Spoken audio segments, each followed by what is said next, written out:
Hello student, कैसे हो सभी। आई होप बेटर होंगे। वेलकम है आपका मैथ्स वापस आंसर चैनल में।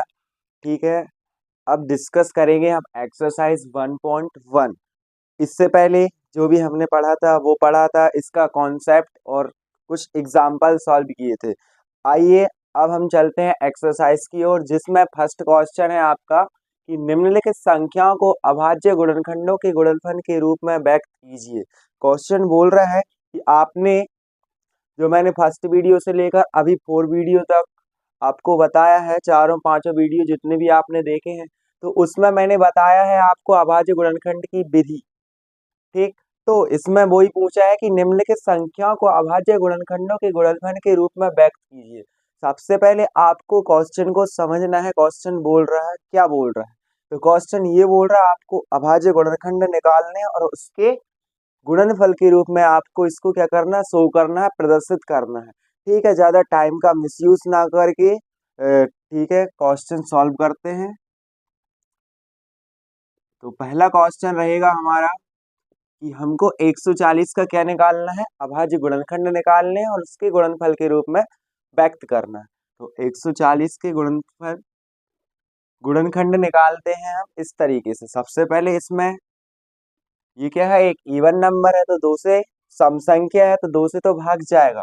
तो दो सत्ते 14 हो जाएगा, दो शून्यम शून्य। इसके बाद दो से जाएगा, फिर दो इतियम 6 हो जाएगा, यहाँ पे एक बच रहा है और जीरो 10 हो जाएगा। तो दो पंचे 10। इसके बाद ये जाएगा 5 से, 5 सत्ते 35 होता है, और इसके बाद ये जाएगा 7 से। तो ध्यान से देखिए, 140 को आप किस तरीके से लिख सकते हो, दो गुणित दो गुणित पांच गुणित 7। और इसको आप टू की पावर टू, क्योंकि दो क्या है, दो दो बार है इसलिए दो की घात दो गुणित पांच कितनी बार है, एक बार, तो पांच की घात एक गुणित सात की घात एक। एक लिखना कंपलसरी नहीं है, आप अगर पांच अकेला लिखते हो, सात अकेला लिखते हैं, तो आपका आंसर सही रहेगा बिल्कुल। ठीक है, स्क्रीनशॉट ले सकते हैं। इसके बाद मैं इसको रफ कर रहा हूँ। इसके बाद आपका क्वेश्चन टू है 156। सेम प्रोसेस वही रहेगी हमारी, बस आपको देखना है कि ये किससे डिवाइड होगा, किससे डिवाइड नहीं होगा। तो ये सबसे पहले ये होगा आपका डिवाइड टू से। तो ये जाएगा दो सत्ते 14, एक बच रहा है और 6 है तो हो जाएगा 16। तो दो अट्ठे 16 होता है। इसके बाद फिर से दो से जाएगा, तो दो ही तियम 6 होता है आपका, और ये एक बच रहा है तो दो ही नम 18। इसके बाद जाएगा तीन से, तीन एकम तीन, तीन तिरका 9। इसके बाद जाएगा 13 से, 13 एकम 13। तो मैं 156 को क्या लिख सकता हूँ, दो कितनी बार है, दो बार है, तीन एक बार है और 13 भी एक बार है।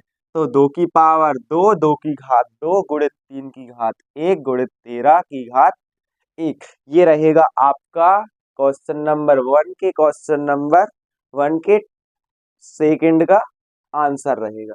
ठीक है, स्क्रीनशॉट ले सकते हैं आप। इसके बाद मैं इसको रब कर रहा हूँ।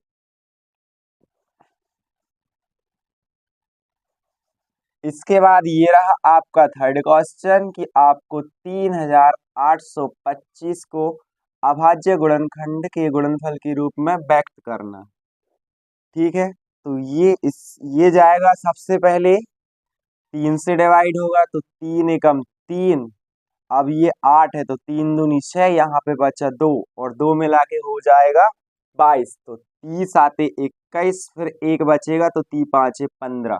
आपका आ जाएगा निकल के 1275। इसके बाद फिर से तीन से मैं डिवाइड करूंगा, भाग दूंगा इसको, तो ये आ जाएगा 3 चौके 12, तीन दूनी छह, एक बच रहा 3 5 15। अब मैं इसको पांच से काट सकता हूँ। ठीक है, तो 5 8 40, कितना बचा दो, और 5 25, तो पचम 25। फिर मैं इसके बाद इसको पांच से फिर से काट सकता हूँ, तो पांच एकम पांच बचा तीन और पांच हो मिलके हो जाएगा आपका 35 35। तो पांच सते 35। अब 17 क्या है, एक प्राइम नंबर है, तो ये सिर्फ किससे कटेगा, 17 से। 17 एकम 17। तो मैं 3825 को लिख सकता हूँ अभाज्य गुणनखंडों के गुणनफल के रूप में इस तरीके से। तीन कितनी बार है आपका, दो बार है। पांच भी कितनी बार है, दो बार है। इसके बाद 17 भी 1/12 सॉरी। ठीक है, तो मैं इसको अब घात में लिख दूंगा, 3 की घात 2 गुणित 5 की घात 2 गुणित 17 की घात 1। ये होता है आपका क्वेश्चन नंबर 3 सॉल्व। ठीक है, स्क्रीनशॉट ले सकते हैं आप। इसके बाद चलते हैं नेक्स्ट क्वेश्चन की ओर, जो आपका है, आपको दिया है कि 5005 का अभाज्य गुणनखंड के 5005 को अभाज्य गुणनखंडों के गुणनफल के रूप में व्यक्त करना है। तो हम कुछ इस प्रकार से करेंगे व्यक्त। सबसे पहले ये कटेगा आपका 5 से, तो 5 एकम 5, 5 शून्य शून्य, 5 शून्य शून्य, फिर 5 एकम 5। इसके बाद ये कटेगा आपका 7 से, 7 एकम 7, यहाँ क्या बचा 3 और 0 30, तो 7 चौके 28, फिर 2 बच रहा है, 7 तिरी 21। अब फिर हम इसको काटेंगे 11 से, तो 11 एकम 11 होगा, कितना बचा 3, क्योंकि 11 4 14 लिखे हैं ना, तो 3 बचा, तो 11 तिया 33, फिर 13 है, तो 13 को 13 से काट दिया जाएगा। तो मैं बोल सकता हूँ कि 5005 को आप 5 गुणित 7 गुणित 11 गुणित 13 लिख सकते हैं। तो ये मैंने इसको ऐसा लिख दीजिए या ऐसा लिख दीजिए, बात एक ही है। इसका आंसर आपको कोई दिक्कत वाली बात नहीं है, ठीक है, गलत नहीं होगा आपका। ठीक है, स्क्रीनशॉट ले सकते हैं आप। इसके बाद चलते हैं लास्ट क्वेश्चन, क्वेश्चन नंबर 1 का लास्ट पॉइंट। हमको ज्ञात करना है 7429 को। सबसे पहले अभाज्य गुणनखंड निकालने हैं इसके, और इसको व्यवस्थित लिखना है। तो 7429, सबसे पहले हम इसको डिवाइड करेंगे 17 से, क्योंकि 1 2 3 4 5 से ये डिवाइड नहीं होगा, तो 17 से डिवाइड करेंगे, तो 17 चौके 68 होता है, 68 और 6 74 होता है, तो ये 6 और 2 मतलब 62 है आपके पास। तो 17 दूनी 34, 17 तिया 51 होगा। अब 51 में कितने जोड़ेंगे 11, तो कितना हो जाएगा 62, तो 11 बच रहा है। तो अब आपके पास 119 है, सो 17 × 85, 17 × 102, 17 × 7 = 119 होता है। अब इसके बाद ये जाएगा आपका सीधा